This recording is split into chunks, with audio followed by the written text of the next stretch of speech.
I'm not just saying it because I was involved with that, but when you look at some of the players that you're playing against, you're playing against some of the players that you're playing against. Like I'm talking about true. like That's world. true. Do you know what I mean? It's like levels and that. Legendary players. Legendary players. Like, but I mean, like it probably would have been different now because you look at even like with Scholes, Gerrard, Lampard. You look at them 3 players like now. Do you know what I mean? You wouldn't be playing 4-4-2, would you? No, but that's the 4-4-2. same problem with having like Foden, Bellingham, Maddison. Me you could personally, argue I think this is the problem with England. Full stop. We need to pick a system and a style of play. I sound like Russell Martin to an extent here, but pick that and then go. That's what we're going with, and then you make your team. Then you make your team. At the minute, we go all the best names. These are the players. Throw them in, force them in, and then figure it out in there, and it just doesn't work. You can't go. But that to was the tournaments same with no with left back. having Lampard, Gerrard, and Scholes and forcing them all in as well, right? Yeah, because we played 4-4-2, 2 centre forwards and that. Where you think, okay, then if it was now. But where do you probably one of them would miss out? You probably have Carrick at the base. Where do you draw the line as a manager when you've got a Palmer, when you've got a Foden, and you've got a Bellingham all competing for the number 10? Do you seriously drop 2? You have to. You have to make a decision. You have to. And the thing is, you go and play 2 and you drop 1. Either way, someone's not going to be unhappy. But part of being a manager is understanding that you can only pick 11 players. But even if, listen, we talk about all of this and all that sort. But at the end of the day, even when you get to a final, you play against that Spain team, you're not going to win. You got popped because from the beginning of the tournament, they were consistent. Yeah, they were. And they were consistent, and they deserved to win. Yeah. Do you know what I mean? So it's just like just on tournaments. What's it like traveling, being around? Is it as difficult as it? Players make it out to be difficult, right? In terms of in the hotel, whatever. Is it as difficult as it seems? Because I wasn't blessed enough to weren't blessed enough like that. You play with Jamaica, no? Yeah, it's a different story for a different subject. But anyway, it's about Jermaine. So what are you talking about me? Humble guy. Jamaica, innit? This is the Jermaine guy, yeah. Anyway. No, but you know what? It's you mean like the travelling and you're away for a long time? Like how that sort of it's stuff. like a month, isn't it? In total, because we went to I think Austria for 2 weeks. Done a week, came back under Capello before the South African World Cup. We went to Austria again for a week. That was tough. And you get to South Africa and you're just excited. Do you know what I mean? But we arrived 10 days before the first game. Which was a bit mad. When you look at it now, you think 10 days, like, it was crazy. But you're just in a hotel in the middle of nowhere.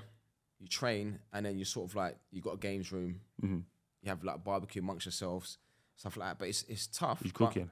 Who? You? No chance. Me. I can cook though. I'm all right. But like, yeah, it's hard on that. But it's a blessing to be there, isn't it? Like when you're at a tournament and that, even though you're born and stuff like that, but at the same time, you're just like, you're so grateful to be there because it's the pinnacle. You can't get bigger than that.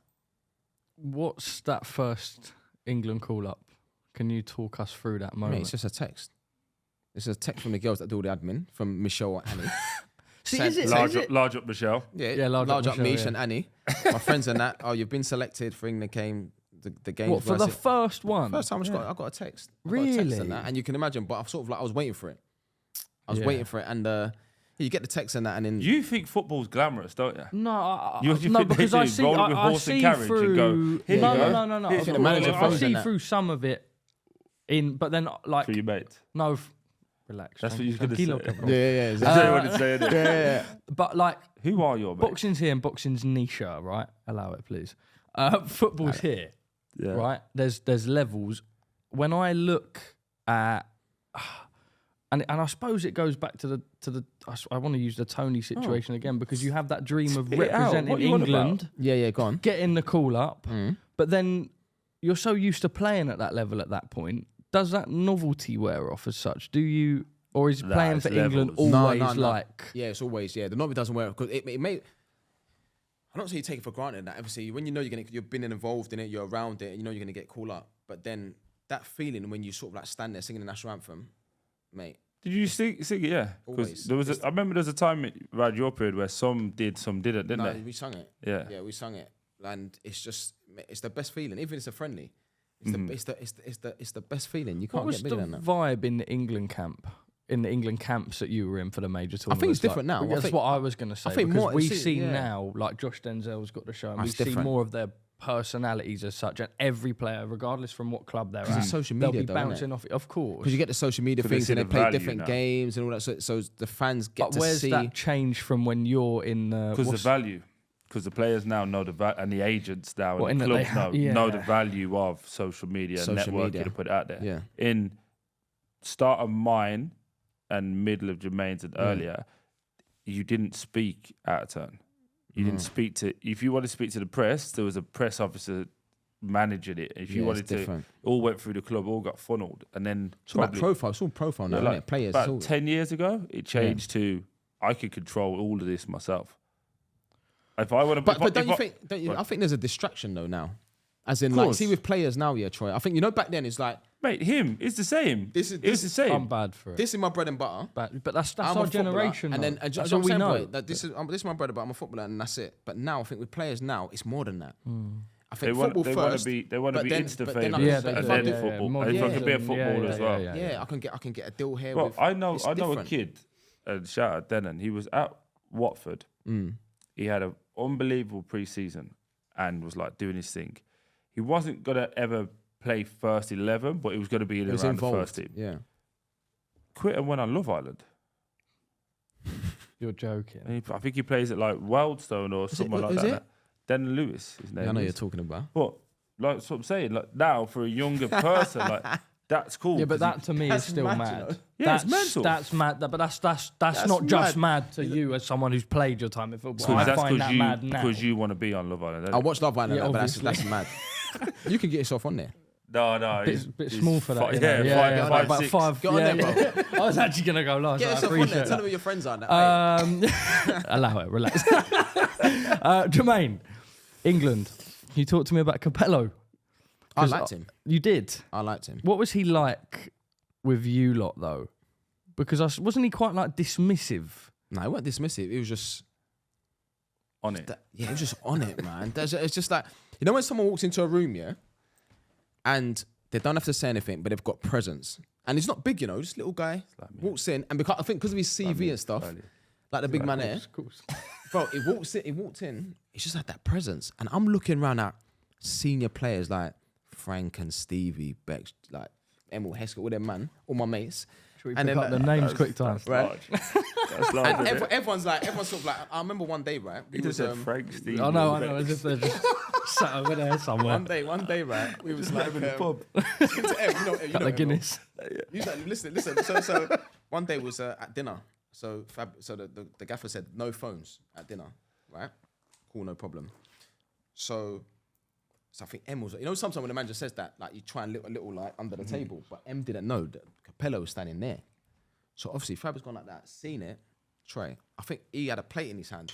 All of a sudden you heard this noise. He dashed the plate, and then he started going. He just went mad. Emil Heskey, he went mad. I was like, so I thought, okay, cool, no problem. M, no problem, whatever. Ashley Cole. I love was on a bus. Was on a bus waiting. Bear in mind, Ashley. You lot don't appreciate how good Ashley Cole was. He's the best. You younger generation. No, I do. I feel like I am the last real He's the best generation that got to see Ashley Cole the best as a proper player. Okay. No, it's unbelievable. So anyway, Ash, so we're on a bus waiting for everyone to come down to go training. We train at London Coney actually, Arsenal. So anyway, waiting. So we're sitting at the back of the bus. Thought, where's Ash? Ash has come down. His flip flops and his wash bag and that. So he's come past. Capello just went like that to him. Go and change like that. Ash was like, he said flip flops. Everyone's got trainers on. Go and change. We was late, leaving for training. He did not care. Everyone's got trainers on. Your Ashley Cole don't care. You've got flip flops on. Go and change. So he didn't see the player. He's like, nah, I'm treating everyone the same. I don't care who it is. I don't care who it is. I spoke to him about R9. Ronaldo. I spoke to him. One time he was in like in the massage room. Never really, didn't really, yeah. That's levels. That is level, by the way. That is elite. No, but you know what it is? That one hit me in the kidney. No, but that was a big No, you know what it is? You know what it is? Sometimes you got to take your opportunity in that. Because he was sort of like, he wasn't distant in that, but I just saw him in a massage room, I thought, and he was talking. I thought, I'll catch him on a good day. So I was like, boss, like, what was it like at Madrid? He said, yeah, it was unbelievable. Ronaldo, he said, Ronaldo was the best thing I've ever seen. He said, it's the best thing I've ever seen. Unstoppable, unplayable, unstoppable. You can't stop him. But this guy loved to party. He said, they think I didn't know about all the parties. He said, I knew everything. So this guy was like But so that's what I'm saying. You look at the players that he's managed. So obviously when he comes to England, of course he's going to have that respect and that presence and that. And he just didn't take no shit. He didn't have it. What are you supposed to say if you're a striker and you go, I'm not having you? It's like, I worked with R9. Yeah, what you meant to say? He's the best. Yeah, true. He's You the ain't best. really got Can't to come say back did on this that squat, one. can you? Like, oh, yeah, sweet, yeah. That's it. How was he at managing relationships between the squad? I don't think he was bothered. I think he just wanted to come. That baffles me now, and I know we talk about like the social media side of the England squad, but it looks as if that everyone will have their different groups and that. But on like a face value, it looks like you've got the whole squad of players that I don't want to say see eye to eye, but get on certainly more than we've seen it. Was there seriously never a manager that come into England and was like, look, work together, get on together? Because now in this last tournament, they all came out and going, we'll show you because you're all against us. They tried to pick like a fight against them, but never going to win. The whole country was behind Jude Bellingham more than most. Yeah. Saka the same. But what happens is because a few people now are getting, personally criticised, whether that be for their performances for the club or the country or their selection, like why they was in there, they all took it on like it's us against the world. They took it. Yeah. I just think that's a little bit different. I think you have to understand that you are playing for England. Yeah, for your country. You are playing for we would probably say the top 5 all-time countries in football. Yeah. No one can dispute that. And you are now in a place where you're going to come under criticism. But on the flip side, that when you do well, we're all going to treat you like gods. But that's what we have done with this team. True. Do you know what I mean? Yeah. And to be fair, the press have been nice with this team. Mm-hmm. And I think Gareth Neville said it. Credit's due. Yeah, Gareth Neville said it was worse back then because you know what we had, right? It was quite funny actually. So like the double header, so we play on say if you play, I don't know, on a Friday night or whatever, then you play on a Wednesday. So before Wembley was built, before the new Wembley was done, so we used to play at Old Trafford. Mm-hmm. So we used to stay at the Lowry Hotel. So anyway, lovely. I remember we come down. So you play on a Saturday. So the Sunday morning, everyone's down in breakfast, and the papers used to be on the side. So you come out the lift, and then you sort of like everyone pick up the papers. So like I'll be sitting here, and then whoever's sitting there, and you're reading the paper, and the first thing you look at is your score. I wonder what I got in there. So mate, you don't even understand about that. You don't understand that. You see how now everyone goes online. But it's all through social media now, right? Yeah, no, but this used to open it up, and there'd be a reporter. Like you've watched the game, and you would score people out of 10. So it'd literally just say Parsons. So yeah. You'd be lucky. That was a good game. Six was a good game. 4 was a bit hard. 6 was I was good. trying to be nice. See what happens. I like it. But you do that, and that was how everyone viewed your game. People that weren't there was like, he was only a 6. He played crap. That's what it's like, yeah. And whereas now, people aren't there. They'll see a highlight. Like I've had so many arguments with people that go, oh, but Haaland only had 8 touches, didn't score, didn't do nothing in the game. I'm like, all right, but watch him the week after when he scores 4. He had 16 touches. Yeah. Like he doesn't. That's not. It doesn't matter. You can't mark a game of football based on one person's opinion. No, you Do can't. you get what I mean? So that's what it was like. Yeah. Did players get as consumed I think so. by And I just reading felt as like, they do now? Yeah, and it just felt like it was like instead of being a team. Of course, it was a team, of course, but it was almost like I'm competing against him. It was different. See, do you not look back and think if we had the, I don't know, I want to say like the unity as such in like the England team that we've seen from the last 8 years, it would have been different. You just don't know. I mean, you just don't know because you talk about unity, but at the end of the day, you've got professionals, you've got players there. You look at United boys, used to winning.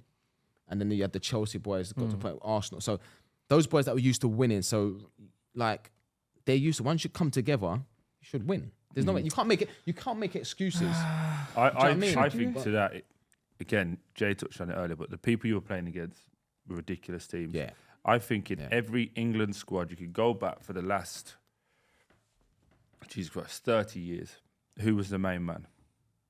You'd struggle because Jay might say it's Alan Shearer. Yeah. You might say it was Gary Neville. Whoever you look through, you can never go, that's who we built the team around. When you look at France, even though they had a ridiculous squad, it was Zidane. Portugal, Figo. Do you know what I mean? You Brazil, could Ronaldo. You start picking. You got ridiculous players around them. I think that went against us.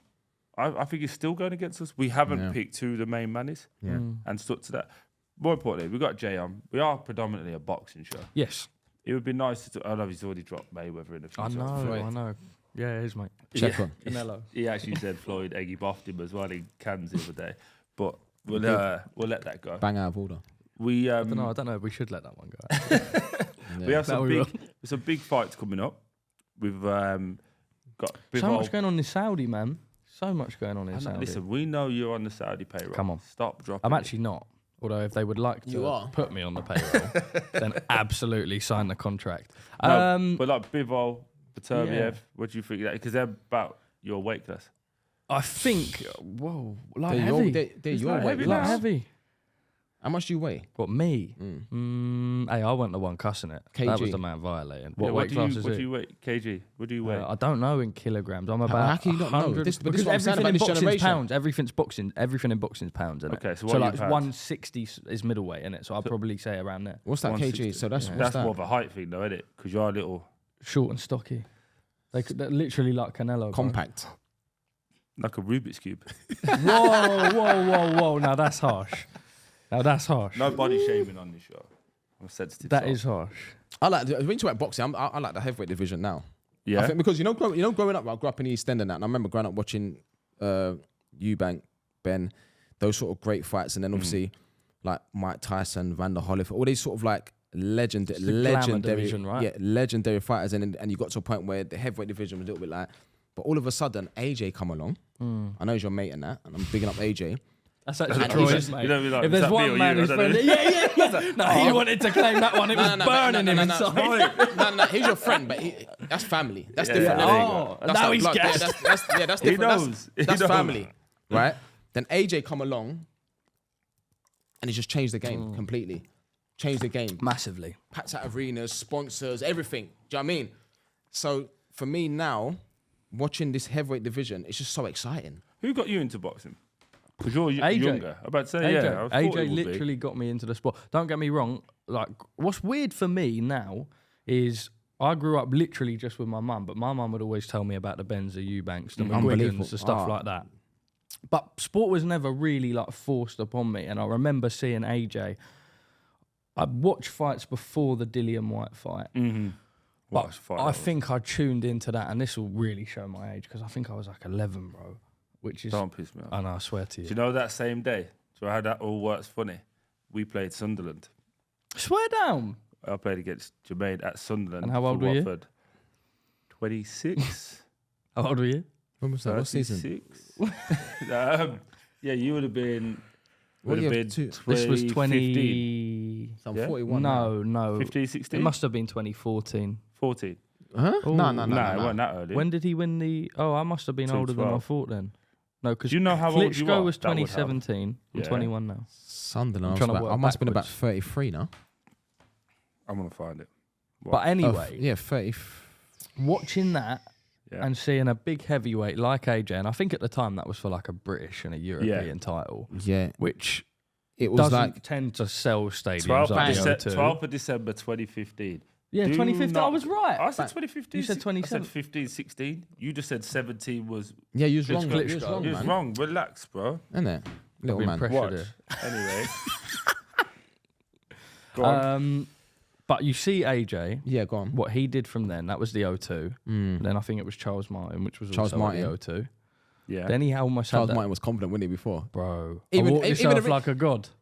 I'm trying to Yeah, figure out that's the a bit ring walk mad. and that. And then never really like surfaced again. I mean, couldn't did a believe couple it. I couldn't times, believe but- it. Alright, all that do hype, not bro. test my knowledge, by the way. Yeah, but you're Watford 1-0 against Sunderland, 12th of December Did you score? 2015. No, Iggy scored and we beat them. It was pissing down. And I was Was meant it? because I was meant to go to the fight and I was going to go by helicopter. And it course. was mad, Of course. the rain and Oh, that. I was so in you that couldn't weather, go? no chance. so I couldn't go. So I didn't get driven home. But what AJ has done It's for amazing. the sport of British boxing, It's amazing incrable. for British boxing. Look at Yeah, that and like for I said knowledge. before, he's changed the game. Man like Troy, knowledge. What are the stats saying? 1-0. Igalo scored after 4 minutes. Jermaine Defoe came off the bench for Stephen Fletcher. Gee, do you even remember that? No. Yeah, he was old then, innit? You get me? I can't But really what- violate because I'm not on the same level. I've got the England squad after that though, a year after. So I was 34. Old, isn't it? that just humbled you quick time? Nah, it's bad. 34. But when I got in, I didn't think I was going to play though. And I was playing. I Because you know scored. why? He past experience in it. There was a geezer doing well, couldn't get a game. So favourites and Gareth actually. Gareth was the manager. Couldn't get a game. Gareth was the manager. Gareth, was he? That's how long he's been there. It was 8 years he was there. 8 years. Anyway, 2 Gareth years, was 3 years, the We're talking about 20 months. boxing and we've gone back. But yeah, the AJ Yeah, fight was boxing. So like, what he's done, he's changed the game. Have you the footballers get massive? Like we see footballers going to fights and that, but I feel like it's niche on like you've got your top level and you've got your like AJs and stuff like that. Unless you meet a hardcore, I don't know how much of a boxing fan you are. I love boxing. But like other than your only the big fights. that's what. Yeah. Other than your elite crop. Are there people tuning in? Are there people showing like in the football world and stuff like that? Like, is it that watching boxing? Yeah, there's loads of footballers. Yeah. You know when you go to that, I know what you mean. That you know the big fights that you get. The footballers that just want to get It's seen. a night out, Stuff like that. yeah. But And like for me, I used to. I'm talking about like.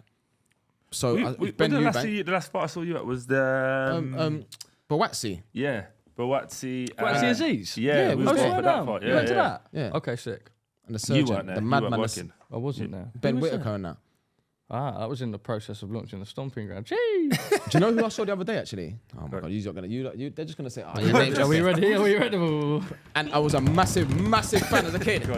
Prince Nazim Hamid. Oh, sick. What a legend. Do you know what? I was in because growing up, I loved Naz. Yeah, love Naz. what a legend. Again, so he changed the game, turned like entertainment, all that sort of stuff, and that, and had unbelievable power for this little guy, small hands. And I saw him from a distance in Harrods, and I was like, you know, one of them was thinking, I thought, you know what? Nah, I went Naz. He's looking at me like this. So I went over, spoke to him for about half an hour, just wisdom. Sick guy. Yeah, man, just Really like cool guy. yeah, proper. But like, so I love boxing. Do you look at that generation of fighters? I'll ask you the same. Barrera, all like. And my problem when I speak to, I don't want to say older generation and be peak, but you guys are older than me, Frank. Yeah, cool. Go on. It's a fact. And taller. And we didn't have to. go on. Jermaine maybe not as much, but do you look at boxing and love it the same? Like when I speak to, I don't know, I'll get in a cab or something, and they'll be speaking to me about the Bens and McGuigans, the Eubanks and stuff like that, saying they can't really get involved in the sport like they used to. Yeah. They don't. Do you see? Does the sport change to you? Can you still enjoy it? Like, I watch a fight with my mum, and my mum will go, "Oh, they're not like the old." Yeah, because the reason why your mum's saying that is because you see back then, what was it? Was it 15 rounds? There were 15-round back then. fights back then. Yeah. He doesn't know how old your mum is, by the way, and just assumed she was watching Muhammad Ali. Old, isn't fight. it? yeah. I know. My mum went at Rumble in the jungle. Relax. 20 rounds on that. Yeah, they didn't even have rounds. Just that. What is it? My grandma. But like, First one to fall. it was. I don't know, but I think back then it was just like, I think a lot of it was. We got Mrs. Parsons. It was like hatred, wasn't there? Yeah. Because you look at Chris Eubank, yeah, and Nigel Benn, when they signed, I think it was the second fight, when they signed the contract, Nigel Benn sat here, he had Ambrose Mendy, and then Chris Eubank sat there, that's a and proper- literally that's it a was name and a half, that, by the way. It was in a studio, the tension, like, you know when you watch it, like you can probably see it on YouTube and that, but it was like, it was hatred, like it was horrible. I think as well, it wasn't as glamorous. So the monetary value of a big fight was like the pinnacle for all of these guys. Yeah. So whereas now you see people having, especially with the Saudi money coming in, there's a lot of, dare I say, like British fights that have becoming probably like 100 grand, 200 grand fights. Whereas back then, maybe a world title fight was 300k, maybe. Yeah. If I'm a little bit out, unless it was No, you're obviously right. big Mike Tyson that Yeah, they 20 would mil. generate Where you're whatever doing they wanted. pay-per-view gates and Of course, stuff. Yeah, but the Conor Ben, Nigel Benn, Chris Eubank Senior, those guys wouldn't have been making millions of pounds per fight until they got to the end where the three of them were all there. So it felt like these guys needed it, and also they probably did. So they went and had it off. Yeah. Whereas, And like, for Michael example, Watson came into the mix. Yeah, and yeah. do you know what I mean? So whereas Fury and AJ could retire tomorrow and be financially more than well enough. You say that. How like someone like Daniel Dubois had 5-6 big fights of late. big fights, yeah. He could probably retire. Yeah, if of he course really he wanted could. to, Of and he course could be what, could. 27, but 28. I feel like chilled. there's levels to what's deemed as like money now, if you get what I'm saying. Like we talk Yeah. about the Saudi money that comes in. But and these guys, they like- just love fighting, don't they? Yeah. They love fighting. The money's like obviously. But do you see the love as a fan as what you saw the lovers as a fan for boxing 20 years ago. I think now it's exciting again. Of course. But Thank before God, there was a but period. it needed that. It needed there was a that. period. It went stale. Oh my God. So it was like, I never stale. used to watch it. To be fair, a lot of like, but now, like I said, now it's like there's so many good fights out there. Do you know what I mean? Like we spoke about Canelo before, and like you speak about Spence Crawford. That I mean, I was so excited about that fight. Then you had the Mayweather Pacquiao out there. Like, there's been so many fights the last 10 years or longer that you thought this Too is long. boxing's back. This is Cowboy proper. Amir Khan. This is the Cowboy Amir Khan. This is like elite. And I suppose, look, the Klitschko's were good, but there was an element of like, it was a pretty boring era, right, for boxing. Yeah, it's just boring. Just on that, what do you think to Saudi and what the Saudi guys are doing? Unbelievable. Sick, Change the innit? game. Mm-hmm. Change the game, and even like when you watch it, like the whole, it's like entertainment. The whole show, the car, like everything that these guys have done, it's game changers. Everyone loves it. It's unbelievable what they've done Boxing needed for it. sport. But this No, is I the thing. think, yeah, it come in at a I think time. it's bigger than that. I think it's bigger than boxing. I think it's bigger than sport. boxing though. For it's not just boxing. It's sport in general. And that was I think they probably sat there and thought, you know what? Not just boxing or just football. No, it's sport in general. Just like it's a But the different level. production value's gone through the Production value's Mate, ridiculous. they've now. got- Like, look they- at have you like the guy- trailers? they've got to- Guy Ritchie They've got Guy doing- Ritchie doing the promos to It's the like fight. concerts and stuff like Yeah, that. We've got fights. Yeah, like for example, we got like Liam Gallagher performed Yeah, for yeah. Joshua Dubois. Yeah. But We just saw Eminem in LA. But what I think is before fight they've night. made everything accessible. They've put a level of premium for the fight, making sure now the main fights get done. The best part about it is, and I've never met Turkey Al Sheikh, I think the best part about it is he's a fan that's gone, we've got unlimited the resources to make it so happen. let's go and get it happen. Let's go and happen. Simple. UFC's, you know why I love UFC more than boxing over the last 5-6 Because years? they fight each other. Because they lose and it don't matter. Yeah. There's You so much lose, stigma you around come it. again. Leon, You yeah. lose, you come again. It doesn't matter. That's how it should Do you be like though. MMA? Yeah, not as much as boxing. No, same. Yeah. But So I'd watch I like, always find that. Do you like MMA? Love Like, it, yeah. what do you prefer? I Boxing prefer or MMA? boxing to MMA. So I feel but like if I wanted to if I'm in the mood to watch a tear up and there was one or the other one, I'm putting UFC on because I'm going to see more knockouts. I'm going to see more blood, guts, and thunder. Yeah, yeah. You can watch. You've been to shows where you can watch a show and you can go, and a lot of them, he's going to win. He's going to win. He's going to win. He's going to win. Yeah. And And this is the problem, that's right? the frustration. So now I think, Yeah. do you and know I what I mean? think this is Sometimes where it's the like 70-30 So fight. this Yeah, is where yeah, the yeah, Saudis come in and the I game think so, change yeah. and you get Absolutely. more evenly matched cards. But I Yeah. can see why now when I go to the pub and my mates are talking to me about the UFC card that's happening in, like, I don't know, Dallas, Singapore, Yeah. Vegas or wherever, because they know that they're going to tune in and from that first fight of the night, they're going to go and see, like, I don't know, like 11 to 12 fights. And Yeah. all of them, maybe apart from a couple, are going to be 50-50 Yeah, fights. Yeah. And you expect that, whereas boxing went for a period of like, and still does to an extent in the UK. You have Mate, to I build love watching fighters, the women right? fighters. I love watching women's It's boxing. amazing. I do as well because it's so much Because you quicker. know, they just have a tear up, that's much why. quicker. They That's have a what I mean. tear up. Yeah, they just smash each other. Intensity, Yeah, they intensity. do. That's what I want to Yeah. see. 2-minute Though. rounds for 10, Yeah. and it is just a Who fire was it? fight. Whose fight was it? Cannon Smith. What fight was it? There was a fight before, and literally it was like a street fight, and then you're sitting there like that, and then but this is what. Listen, you pay your money to Yeah. go and watch a fight. Yeah. Do you know what I mean? Like so, again, the Saudi, the show, and everything that they've done, just changed the game. It's just brilliant. Troy, I was going to say just one final question because I'm conscious we've been going for a minute. That's cool. I could actually sit here all day as much as you, But you guys you are- probably wouldn't like you to. are gonna. Be I am sitting all actually day, going to yeah. be sitting here all day. Yeah. Well, maybe chop that bit and then just go in. Yeah. So Jay, conscious of time and you've got to shoot off. So, final question: what does the next 6 months look like for Jermaine Defoe? What are you planning to do? Where you going? What's new?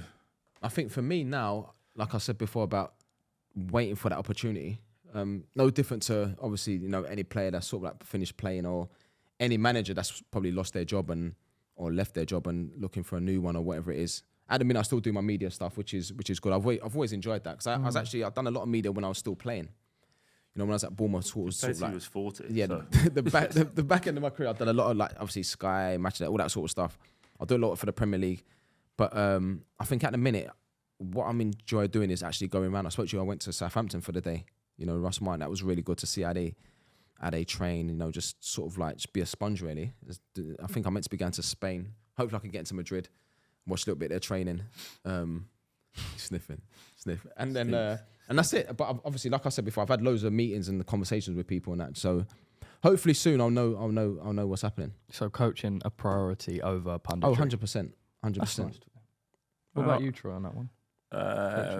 Can't get a job, so I'm sat here with you like a knobhead. That you are, and that is a great way to wrap up, guys. That is another episode of Beyond the Plate. Jermaine Defoe, thank you very much for coming on. I appreciate you, Troy, as always. Oh, man, I don't know if you're going to be able to reach over there. Guys, make sure to like. No. I meant him. Guys, make sure to like, subscribe, all of that stuff, reshare it. And I'm sure you'll see myself and Troy's face many more times on your subscription page. And maybe we have him back for another one.